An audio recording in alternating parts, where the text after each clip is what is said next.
Hello, अस्सलाम वालेकुम। आज मैं आपके साथ एक सिचुएशन की रेज़ोल्यूशन शेयर करना चाहती हूँ।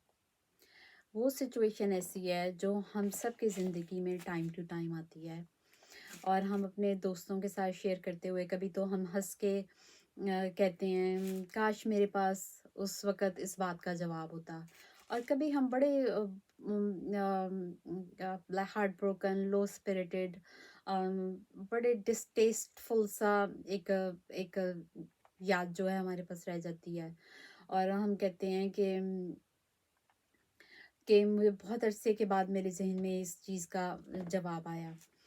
तो वो सिचुएशन ये है कि हम सब के साथ ऐसा होता है कि कुछ दोस्त अहबाब हमारे ज़िंदगी में एकदम से आते हैं और एक सडन अटैक होता है हम पे एक्यूजेशंस का और आर्ग्यूमेंट्स का। और वो होता ऐसे है कि ये लोगों की एक लाइक माइंडेड आर्मी होती है जिनको ये अपनी वर्जन सुनाते हैं। इनकी अपनी अपनी एक साइड की स्टोरी होती है और ये दूसरों की ओपिनियन लेते हैं और एक स्टोरी को ये एक बॉडी बना लेते हैं और फिर इस बॉडी को वो एक दिन बड़ा परफेक्ट सा मोमेंट ढूंढ के तो इस परफेक्टली नीटेड स्टोरी को हम पे इम्पोज करने के लिए आ जाते हैं। तो उस लम्हे में हमारे पास अपने काउंटर डिफेंस में कोई भी ऐसा ऐसा डायलॉग जिसे तो मैं कहूँगी नहीं होता कि जिससे हम अपनी सिचुएशन को क्लियर कर सकें। मोस्टली हम लोग स्पीचलेस ही रहते हैं और फिर 2 माह के बाद 4 माह के बाद हम कहते हैं ओह काश मैंने इसको ये जवाब दे दिया होता। मेरे साथ तो इस तरह इतना बहुत बहुत मर्तबा हुआ। कभी तो मुझे 10 साल के बाद उसका जवाब मेरे ज़हन में आया। लेकिन टाइम गुज़र जाता है और आप दोबारा उस बंदे को जब भी मिले तो हम नहीं कह सकते कि याद है तुमने मुझे उस वक़्त ये कहा था तो उसका जवाब ये है। Like sometimes you have to let go things लेकिन हमने चीज़ों को लेट गो तो कर दिया लेकिन इन फ्यूचर तो अगर हमारे पास अब ऐसा टूल आ गया है तो हमें अब इनको सेटिस्फाइड ही करके घर भेजना है जब भी हम पे ये दोबारा से ये सारा कुछ इम्पोज करने के लिए आए।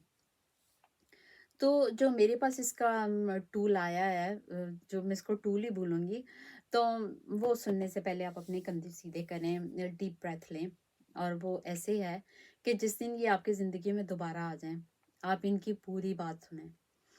और जब ये अपनी कहानी पूरी जो है ख़त्म कर लें तो फिर आप उनसे पूछें कि ये कितने अरसे से आपके ज़हन में चीज़ ब्रू हो रही थी और आपको पता था आपने मेरे पास आना है इस बात करने के लिए। तो वो कहेंगे 2 माह पहले हम बात करना चाह रहे थे, 6 माह पहले ऐसे हुआ। तो आप कहें ठीक है, आपने इतना अच्छा होमवर्क किया हुआ है, अब मुझे भी तो टाइम दें उस होमवर्क का। मैं भी आपके जो एक्यूज़ेशंस हैं, मैं उनको क्लियर करना चाहती हूँ। मैं इस मोमेंट में अब भी मेरे पे वही मोमेंट है जो पहले था कि मैं इस वक़्त मैं मेरे ज़हन में जवाब नहीं हो रहा, लेकिन आपने क्योंकि अच्छा खासा टाइम इस पे स्पेंड किया है, तो मैं भी मुझे 2 दिन दें, 4 दिन दें। I will get back to you on this one. तो ये कह के आप वहाँ से उठ जाएँ।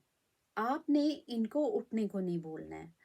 आपने इस अटैक के इम्पैक्ट में उनको वो रिस्पॉन्ड नहीं देना है जो वो ये आपसे एक्सपेक्ट करके आ रहे हैं। You are evolving, you are better and you have this tool now. तो आप यकीन करेंगे अगर आप इनको 2 दिन के बाद या 6 दिन के बाद आप इनको कांटेक्ट नहीं करते हैं तो today you are in win win situation. इसलिए कि एक तो आपने इनको बड़ी रिस्पेक्ट से जाने के लिए दिया और दूसरा ये कि आपको पता है कि अब आपके पास जो आपने जो टाइम लिया इनसे उसमें आपको अंदाज़ा हो जाएगा कि या तो ये पैथ जो है ये क्लियर नहीं होने वाला है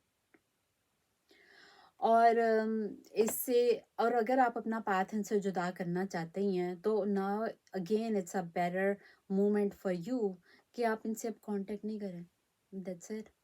उन्होंने अपनी बात आपसे कह दी और आपने अपना टाइम ले लिया।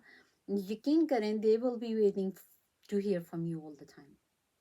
اور कभी आपसे मुलाकात भी होगी तो ये आपके चेहरे की तरफ सिर्फ देखेंगे क्योंकि आपने इनको कहा हुआ है I'll get back to you और दिस इज इट। तो होपफुली आपको ये टूल इम्प्लाई करने का टाइम ना आए, ऐसे दोस्त ही ना मिले, अहबाब ही ना मिले जो हम पे इस तरह की सिचुएशन इम्पोज करें। और अगर ये मौका आ जाता है तो you have this tool now, please share. अगर आपको मेरी ये वीडियो अच्छा लगे, हो सकता है किसी और के ये काम आ जाए और हम इतने बिटर मोमेंट्स में से दोबारा अब ना गुजरा करेंगे जिनमें से हम गुजर के आए हैं। Stay happy, blessed and see you soon. खुदा हाफिज़।